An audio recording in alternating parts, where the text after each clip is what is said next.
I will do my work, or I shall do my work. Well, if you know the correct answer, then put it down in the comment section below. And if you're confused, watch this video till the end. Ingvarta, your English practice playground. No judgment, only motivation and constructive feedback. Hello everyone, I am Vani and I welcome you all to Ingvarta. English language can sometimes be very confusing, especially when it comes to using words that have similar meanings, just like will and shall. By the end of this video, I will be sharing a golden rule with you, so that you never make a mistake while using will and shall. But before we start this video, do you know that shall is hardly used in modern English? In fact, in American English, it is rarely used. But there are situations where you should use shall over will.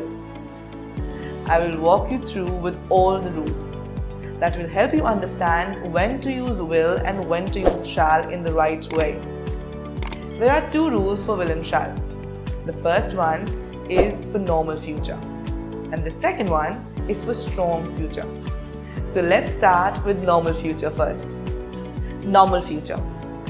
Normal future means when we talk about a prediction or a plan or any expectations. Normal future means that you don't express strong emotions about the future. So in normal future, when we talk about the first person, that is I and we use shall. For example, I shall write you a letter this summer. We shall go for a vacation this Sunday if it doesn't rain. On the other hand, in normal future, when we talk about the second and third person, that is you, he, she, it, they, we use will.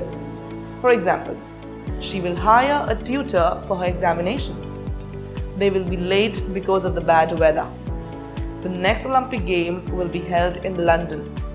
So these are the rules for normal future. Strong future. Strong future implies strong emotions. It involves a promise, a command, or a firm determination. So in strong future, when we talk about the first person, that is I and we use will. For example, I will clear the interview. We will not only win the match, but also the tournament. On the other hand, in strong future, when we talk about the second and third person, that is you, he, she, it, they, we use shall. For example, you shall not enter the house without my permission. Rahul shall help you to solve the puzzle. Over here, with you, he, she, it, they, we use shall to express a command or a promise. There are three types of situations where we generally get confused when to use will and when to use shall. Situation number one, request. Whenever you request someone, you always use will. For example, will you help me with dinner? Will you help me in solving this question? Situation number two, offer. Whenever you offer something, you always use shall. For example, shall I help you with your homework? Shall I take care of the baby while you're gone? Situation number three, suggestion. Whenever you make a suggestion, you always use shall. For example, shall we go out for dinner tonight? Shall we go out for a ride?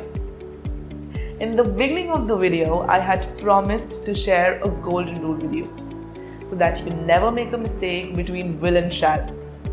And the golden rule is that if you ever get confused when to use will and when to use shall, always prefer using will over shall in any statement. However, if the statement is an offer or a suggestion, use shall instead. Learning English grammar rules are not enough. Sometimes practice is more important. So your assignment for the day is that you will see a set of 7 questions being displayed on the screen.